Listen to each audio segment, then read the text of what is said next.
ಬಳಪ ಹಿಡಿದ ಭಗವಂತ ಇರುತ್ತಾನೆ ನಮ ಸುತ್ತ ಅವತಾರ ನಾನಾ ರೂಪವೋ ಹಣೆ ಬರಹ ತಿದ್ದಿ ಬರೆಯಲು ಕತ್ತಲೆಯಿಂದ ಬಹಂತ ನಮ್ಮ ಕೈಯ ಹಿಡಿಯುತ್ತ ಕರೆದೊಯ್ದ ಬೆಳಕು ತೋರಲು ಗದರೋದು ನಮ್ಮ ಬೆಳೆಸಲು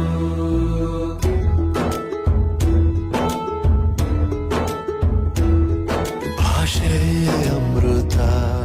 ಕುಡಿಸೋ ತಾಯಾಗಿ ಭಾಷೆ ಅಮೃತ ಕುಡಿಸೋ ತಾಯಾಗಿ ಭವಿಷ್ಯ ಬರೆವಂತ ತಂದೆನೂ ಆಗಿ